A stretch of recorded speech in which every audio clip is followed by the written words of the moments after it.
told you a budget machine could actually beat a rival that cost nearly twice as much? Enter the Elegoo Centauri Carbon 2, a Core XY fully enclosed 4-color 3D printer with a price tag of $449. And over here, its rival, the P2S, the new and improved second edition of Bambu Lab's wildly popular P1S. Price tag $799. Now, that's a difference of $350 between two machines that on the surface are very similar. Let's take a look at their strengths and their weaknesses and see which one comes out on top for your wallet. The Centauri Carbon 2 follows last year's no nonsense single color Centauri Carbon, a printer that really surprised people with its bargain basement price of $300. Now, I'm not going to lie, there are some people out there who aren't too happy to see this machine because they were expecting some kind of AMS upgrade that they could slap onto the first Centauri. What we got is a whole new printer with a built in color swapper and a few minor upgrades. The P2S is a refresh of Bambu's mid tier P1S, released back in 2023. This is more of a redesign with improvements borrowed from the H2 line that almost brings it up to the level of the X1 Carbon, Bambu's old flagship printer, which looks to be retired and is out of stock everywhere. So, what do these printers give you for the price that they're asking? At the surface, they're pretty similar machines. Both are Core XY, so they run smooth and fast. With default settings, the P2S goes a little faster on both speed and acceleration. And it has that bonus ludicrous mode if you're in a super hurry. They're both fully enclosed printers that can operate with the door shut because they both have good chamber cooling. Now, printers with their doors hanging open is a huge pet peeve of mine. And let's be honest, a lot of us are just printing with PLA, which needs to keep the chamber relatively cool to prevent heat creep from clogging up your machine.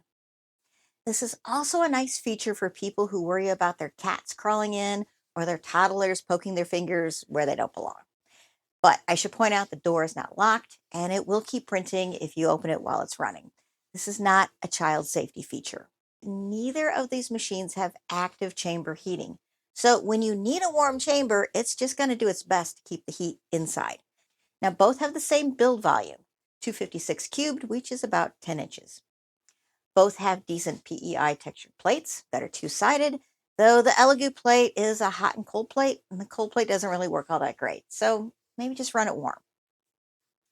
Both have hands-free auto leveling and find their own Z height. Now, this really ought to be an industry standard by now, but if you haven't been on the market for a couple of years, it's good to know that you're covered on either machine. Both come with a hardened steel point 0.4 nozzle. This could last you years if you're a weekend warrior or you stick to PLA. Now, both of these machines have Wi-Fi and USB slots for moving files, and both have nice big color touchscreens that are easy to navigate. And they both have built-in cameras. But the quality on the P2S is a lot better. Now, there are a few things that are different about both machines. The Centauri Carbon 2 is a 4-color machine, full stop. There's no AMS to buy, and if you want a cheaper single color machine, you're looking at last year's Centauri Carbon, which, like I mentioned, did not get a color upgrade.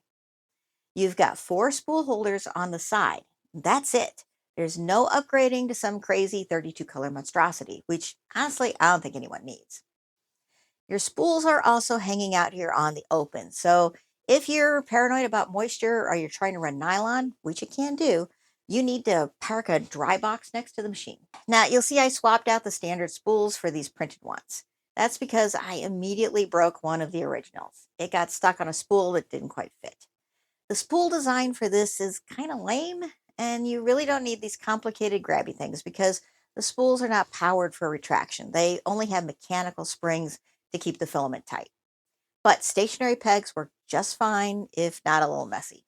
If you like this design, we have it uploaded to printables. Even if you don't swap the spool holders, the Elegoo system has a clear advantage. It can handle a wider range of spool types. Cardboard, no problem. Small spools, sure thing. As long as it fits on the spindle, it's going to work. Now, the Bambu Lab comes as either a single color unit or a combo with an AMS2 Pro. This is the new AMS that has a built-in heater for drying your filament. Now, sadly, it doesn't work while your machine is running, so you're going to have to choose between printing or drying.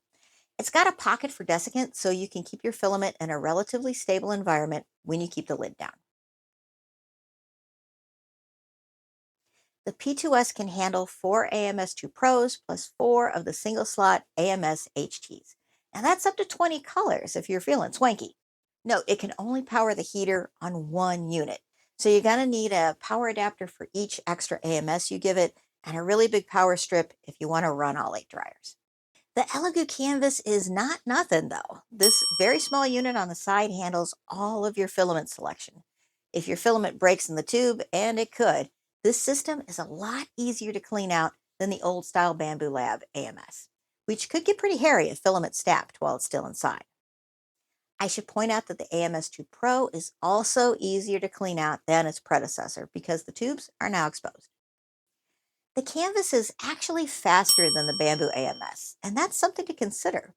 Because it pushes all 4 filaments right up to the tool head, you don't have to wait for the printer to retract all the way back to the spool when it swaps colors. Even a few seconds on each color swap really adds up. The P2S has a quick swap nozzle that allows you to easily change nozzle sizes, while the CC2 will need tools. However, the P2S nozzle only heats to 300 C, which covers all of your standard filaments. But the CC2 can go up to 350, so you can run more advanced materials like PPS. Now let's check out some prints. I printed this Cyber Horse from Flexi Factory in 3 colors. Now, I set both prints up using the same 0.2 millimeter layer height and mostly default settings. I like to slow down the first layer for better adhesion, and I slowed the outside wall to 60 so the silk can be extra shiny. I also toned down the flushing volumes on both of these prints to a 0.75. I didn't use any purge objects to soak up the poop in order to see exactly what we're dealing with. And it looks like we're going to need a bigger container. Hang on. This is where that quick swap nozzle really comes in handy. I was able to slap a 0.8 nozzle on my P2S and print this delightfully clear PETG vase in under an hour. Looks like the Bambu came out on top in the poop department with 129 grams of waste between the purge and the prime tower. The quality on this print is excellent. Even using a standard 0.2 layer height, this print looks great. Now, it took 17 hours and 57 minutes. The Elegoo is also pretty darn good, but it was a little rough on this one spot here where the overhang didn't quite get enough cooling. However, the color swaps on this print are really clean. And we have a little bit more waste with 159 grams between the poop and the prime tower. This print only took 14 hours and 13 minutes, which is 3 hours and 45 minutes faster. Now, both of these machines could probably benefit from more purge tuning, but when it comes to the flushing volume, I'd rather err on the side that gives me a clean print. I'm working on melting these scraps down into fridge magnets. So if you want to see how that goes, give this video a like, and maybe I'll turn up in your feed next time. Now, what these horses really need are a couple of riders. So let's break out the ASA and print a Carbon 13. This is the latest model in the Lucky 13 lineup. There's both a male and a female version, and the model is easy to assemble with, believe it or not, fewer parts. I like to print these at anything but PLA, so the ball joints don't wear out. This ASA is Galactic Filament of the Gods from Ambrosia, and it's got just a touch of glitter. I'm running green in the P2S and black in the Centauri Carbon 2. I used a finer 0.16 layer height on both of these models since they're pretty small, but otherwise I stuck to the defaults. They both turned out really nice and smooth, although the Centauri Carbon did lose its grip and it needed to rerun some parts. One other important factor when choosing a printer is the ecosystem. Now, this is the software, the apps, the library, and the filament that a brand provides to make your printing experience easier. Personally, I don't want to be trapped into any one brand's system. So if you're an advanced user, you may not care about all these little perks. But if you're a newbie, they could help you feel more comfortable when you're learning your printer. Bambu Lab is the more established player when it comes to having a full service ecosystem. And I don't think anyone puts more features at your fingertips. They have the Maker World website for model files, design tools, community, and contest. They sell a full range of filament, maker kits, and spare parts. The Bambu Handy app lets you run your printer from your phone. and select pre-sliced files from MakerWorld without even touching a PC. Now, this is really great for newbies, but you will want to learn how to slice files for yourself when you grow out of the basics. Bambu Studio is the slicer app, which can be a little bit daunting. The program also hooks up to MakerWorld, so it's pretty easy to find and import files. The slicer sends your files to your printer over the cloud or LAN for advanced users. Elegoo doesn't have quite the same depth to its ecosystem. They recently created Nextprint to host model files, and they are hosting a bunch of contests to beef up their number of prints in the library. They have a wide range of filament, which is very affordable. And Elegoo's phone app is for print monitoring, not sending over files.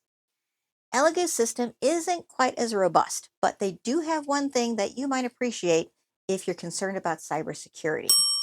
The Centauri Carbon 2 runs on a modified version of Clipper with a fluid type interface. This means your printer is operating on your local network, not on the cloud. It's also good to know that even though MakerWorld is tailored for its customers' convenience, you don't need a Bambu to use it. All the files can be downloaded as normal STLs and sliced on the program of your choice. Same for filament. Your printer doesn't give a rat's rump if it's fed Elegoo, Polymaker, or Freddie Joe filament. The only benefit of brand loyalty here are the RFID tags that let a printer automatically sense what you're loading. You're saving yourself a couple of button taps. That is it. So which one should you buy? That's a good question. The Bambu Lab is a more polished machine with a more established ecosystem. The Centauri Carbon is definitely easier on your budget, but it's a little more cheaply built. However, saving $350 might be worth it for a tiny bit of noise. Both machines produce excellent prints, and they both waste about the same amount of filament in poop. The Elegoo is noticeably faster with its canvas design, and that's a huge factor that everyone can appreciate.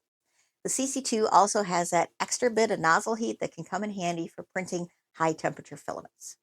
I would say that the Elegoo Centauri Carbon 2 wins by a nose in this race, mostly based on the price. The P2S is a lovely machine, and if you want those extra perks, only you can decide if it's worth the extra cost. After all, $350 does buy a lot of filament.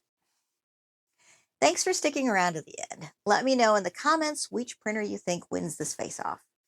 I'll see you next time, and happy printing.